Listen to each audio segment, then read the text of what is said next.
আল্লাহর হাবিব সাল্লাল্লাহু আলাইহি ইসলামের 11 জন স্ত্রীর মধ্য থেকে একজন স্ত্রী ছিলেন একজন স্থূল আকৃতির, অবিসিটি ছিল, একটু মোটা। ওনার নাম ছিল সাফিয়া রাদিয়াল্লাহু তাআলা আনহা। তা আম্মা জান আয়েশার সাথে একবার সাফিয়ার ঝগড়া।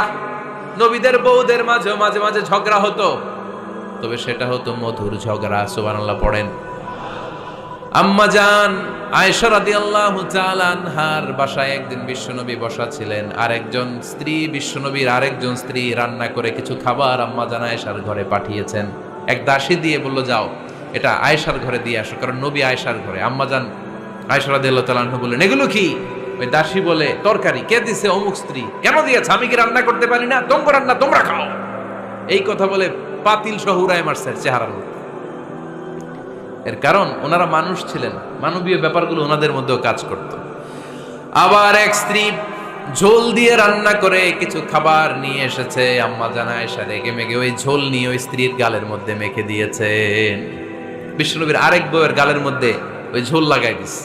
এবার ওই স্ত্রী বিশ্বনবীর কাছে যেয়ে বলে, ইয়া রাসূলুল্লাহ, দেখেন আয়েশারে আপনি বেশি আদর করেন তো, দেখেন কি করে আমাদের সাথে। এই যে আমাদের গালের মধ্যে ঝোল মাখাই একেবারে মেকআপ বানাই দিচ্ছে। বিষ্ণু ইসা ইসলাম বললেন, তাই আয়েশাকে ডাকো। আম্মা জান আয়েশা রাদিয়াল্লাহু তাআলা আনহা আসলেন। আল্লাহ রাসূল সাল্লাল্লাহু আলাইহি ওয়াসাল্লাম বললেন, তুমি কি আমার এই স্ত্রীর সাথে এমন আচরণ করেছো? আম্মা জান আয়েশা বললেন, করেছি। কেন? আম্মা জান আয়েশা বললেন, তখন মেজাজটা গরম ছিল, এখন বুঝতে পারতেছে আসলে এই কাজটা করা ঠিক হয় নাই। এবার বিশ্বনবী বিচার করবেন। বিশ্বনবী বললেন, আল কিসাস, যেমন করা হয়েছে বিচার হবে তেমন। তোমার গালে যেমনি ঝোল লাগাই দিয়েছে, তুমি একটু ঝোল নিয়ে আয়েশার গালে লাগাই দাও।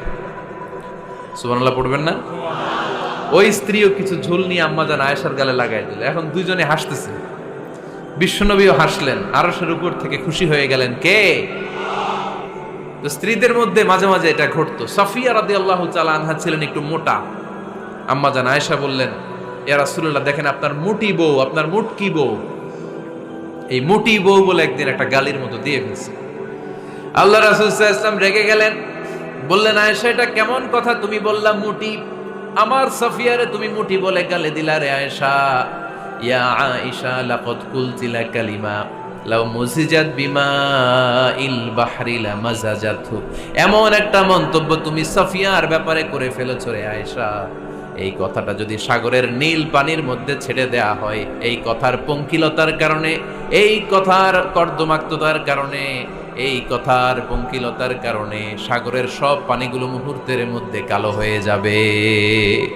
এই কথাটা সাগরে ফেলে দিলে সাগরের নীল পানি পুরোটা কালো হয়ে যাবে। আয়েশা, খবরদার, কাউকে তুচ্ছ করে অবজ্ঞা করে কখনো কিছু